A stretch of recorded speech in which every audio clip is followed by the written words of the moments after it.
நண்பர்களுக்கு வணக்கம். இன்றைக்கி நம்ம பாஸ்தா வந்து எப்படி செய்யுதுன்னு பார்க்கலாம். முட்டை வச்சு அதுக்கு வந்துட்டு கடாயை வந்துட்டு சூடு பண்ணியிருக்கேன். இது வந்து ஒரு சின்ன பீஸ் வந்து அன்னாச்சி பூ, ஒரு பட்டை சேர்த்துக்கலாம்.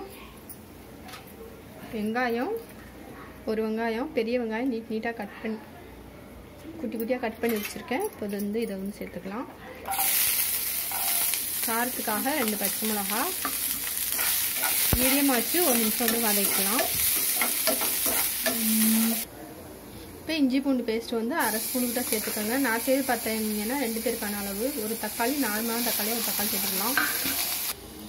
இப்போ இன்னொரு பாத்திரத்தில் தண்ணி வந்து நல்லா கொதிக்க வச்சுருக்கேன். இப்போ வந்து பாஸ்தா வந்து பாருங்கள் 2 பேருக்கான அளவு தான் நான் வந்து சேர்த்துக்கிறேன். இப்போ பாருங்கள் நல்லா இந்த மாதிரி வந்து நல்லா மசிஞ்சு வரணும். இந்த மாதிரி இப்போ வந்து இதில் வந்துட்டு 2 முட்டையை ஊற்றி உடச்சி ஊற்றிக்கலாம்.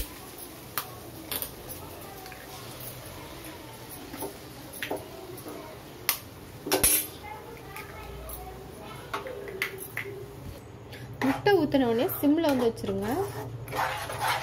இந்த மாதிரி இருக்கணும். அரை வேக்காடாக இருக்கும்போது வந்துட்டு இந்த பாஸ்தா வந்து தண்ணி வடிச்சிட்டு எடுத்து வச்சுருக்கேன். இப்போ வந்து இதுக்கு வந்து சேர்த்துக்கலாம்.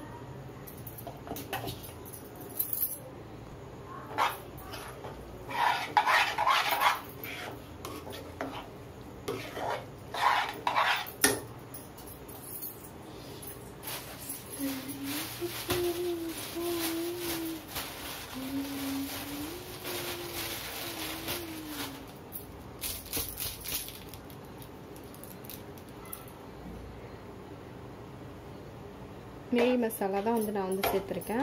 இப்போ எல்லாத்தையும் நல்லா கலந்து விட்டுக்கலாம். இப்போ பாருங்கள் சூப்பராக ரெடி ஆயிடுச்சு. இப்போ வந்துட்டு ஒரு பவுலுக்கு மாற்றிக்க போகிறேன்.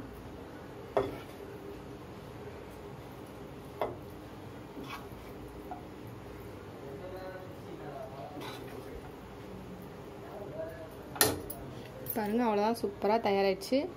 என்னோட இந்த பதிவு பிடிச்சிருந்ததுன்னா லைக் பண்ணுங்கள். இவ்வளோ நேரம் என்னோட பதிவை பார்த்தவங்களுக்கு ரொம்ப ரொம்ப நன்றி.